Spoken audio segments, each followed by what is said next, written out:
जानकारी है। जेके पीएसआई मामले में ही नहीं डॉक्टर करनैल का हाथ है, कई और मामलों में भी हाथ है। तो ये सत्य कहेंगे, सत्य लिखेंगे, सत्य चलेंगे।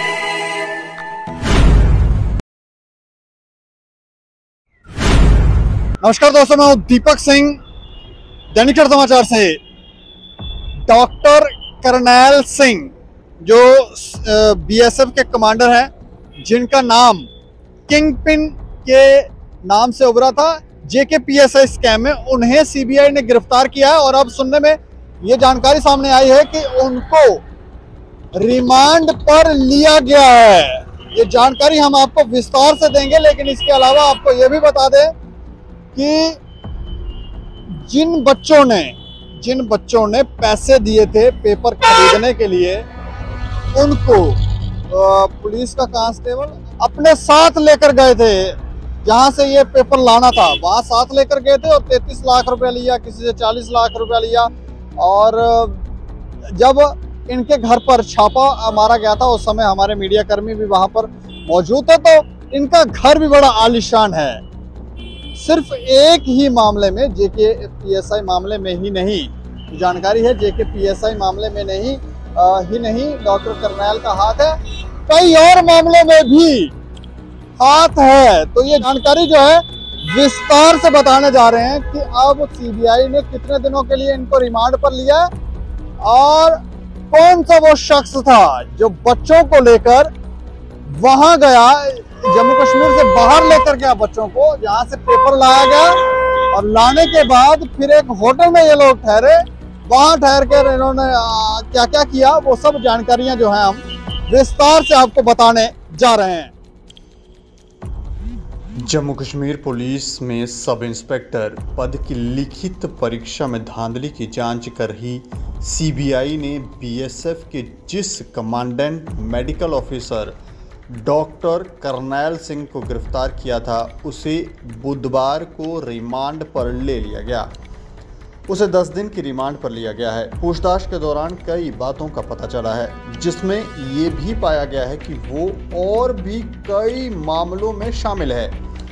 इस मामले में और भी कई लोग रडार पर हैं, उस बारे में जांच की जा रही है। जानकारी के अनुसार करनैल पर परीक्षा का पेपर लीक कर उम्मीदवारों को मोटी रकम लेकर बेचने का आरोप है। पूछताछ और घर से मिले दस्तावेजों के आधार पर सीबीआई ने ये कार्रवाई की है। सूत्रों के अनुसार सीबीआई ने सुबह करनैल को पूछताछ के लिए जम्मू कार्यालय में बुलाया था।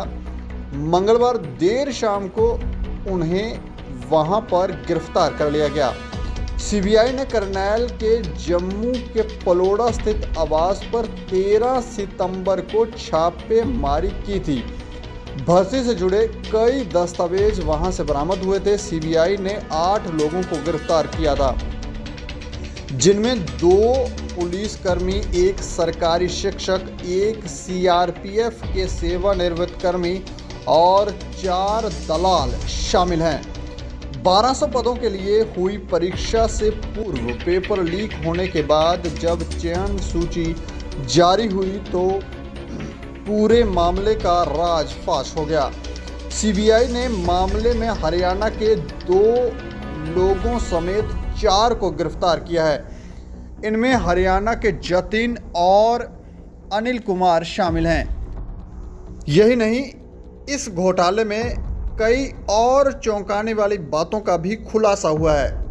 इस मामले में गिरफ्तार पुलिस कांस्टेबल रमन शर्मा ने 33 लाख रुपए में पेपर बेचा था और पेपर लेने वालों को वो अपने साथ खुद करनाल लेकर गया था। यही नहीं, जिन लोगों से पेपर खरीदा था उनको आरोपी कांस्टेबल ने 13-14 अप्रैल को जम्मू शहर के एक होटल में अपनी पहचान पत्र पर ठहराया था।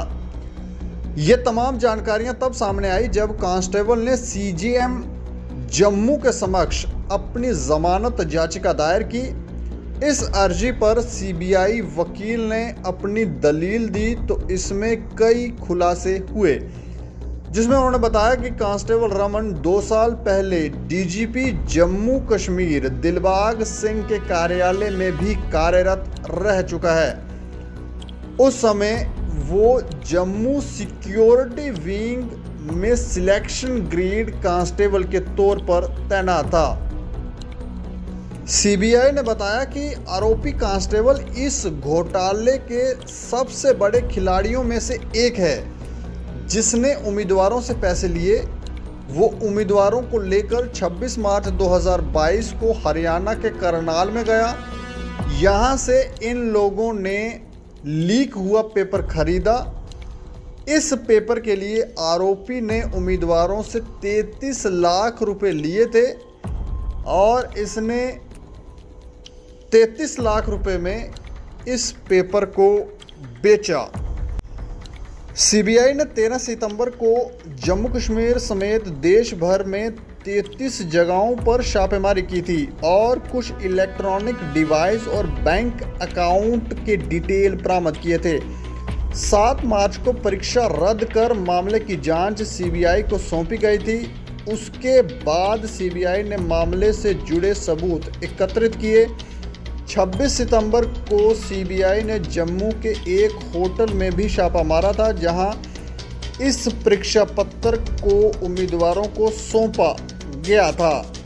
तो विस्तार से आपने जाना होगा कि किस किस तरह से इन लोगों ने यहाँ पर इस स्कैम को अंजाम दिया है। Mastermind, kingpin doctor Karnail Singh, इतने बड़े ओहदे पर, इतने बड़े पद पर व्यक्ति बैठा हुआ जब स्कैम करता है तो आप सोच सकते हैं कि कितना घातक हो सकता है, होता है। और सिर्फ ये जेके पीएसआई मामले में नहीं, ना जाने और कितने स्कैम किए, क्योंकि जो आदमी पकड़ में आता है और जो स्कैम करता है वो पहले भी ऐसे कई कारनामे करता होगा, इसलिए वो सामने आता है। कई बार तो लोग ये बताते हैं डॉक्टर करनैल के बारे में कि उनकी इतनी ज़्यादा पावर है कि आप सोच नहीं सकते। कई ऐसे मामलों में जहां पर इन्होंने बच्चों के भविष्य तबाह कर दिए, उस पावर का इस्तेमाल करें, क्योंकि बड़े बड़े लोगों के साथ उठना बैठना है। जब आप इतना पैसा ले रहे हैं, इतना पैसा कमा रहे हैं, खुद भी खा रहे हैं, ऊपर भी खिला रहे हैं, नीचे भी खिला रहे हैं, सबको बांट रहे हैं, तो फिर आपकी ताकत का आप अंदाज़ा लगा सकते हैं कितनी ताकत होगी डॉक्टर साहब की। तो डॉक्टर साहब ने कई युवाओं के भविष्यों को तबाह किया है और कई लोगों के भविष्यों को बनाया जिन लोगों ने पैसे दिए हैं। लेकिन इस पूरे मामले में एक और बात देखने वाली है कि बच्चों की तरफ जो है वो उस तरह से कार्रवाई नहीं हो रही जिन लोगों ने पैसे दिए हैं। उन परिवारों की तरफ कार्रवाई नहीं हो रही है जिन्होंने पैसे दिए हैं। ये मजाक जैसा लगता है कि जब आप पैसे दे रहे हैं, जो घूस देने वाले लोग हैं, ये इन लोगों पर ज़्यादा कार्रवाई होनी चाहिए, कि मजाक तो है नहीं है। आप लोग ऐसा करते हैं, बाद में फिर प्रदर्शन करते हैं वहाँ आकर और फिर इल्ज़ाम भी लगाते हैं। कभी कहते हैं गवर्नर साहब ठीक नहीं है, कभी कहते हैं गवर्नमेंट जो मोदी सरकार ठीक नहीं है, कभी ना जाने क्या क्या कहते हैं। लेकिन इसमें एक और बात हम आपको बताएं, जेके पीएसआई से जुड़ी हुई बात और जेके एसएसबी से जुड़ी एक हमने आपको खबर बताई थी। सीबीटी मोड को लेकर कुछ छात्र ये कह रहे थे कि इसमें धांधलियाँ होती हैं और ये नहीं होना चाहिए, और उन्होंने कहा था कि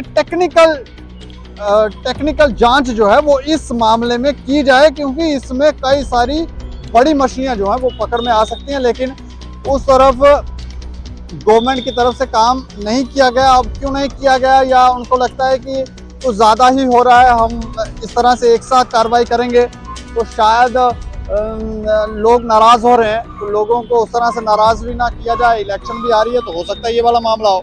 लेकिन उन्होंने एक कार्य ज़रूर किया है कि उन्होंने ये कहा है कि आगे जो एग्ज़ाम होंगे उसमें सीबीटी मोड की टेक्निकल जांच, उसके लिए एक प्राइवेट एजेंसी जो है वो कार्य करेगी आने वाले समय में।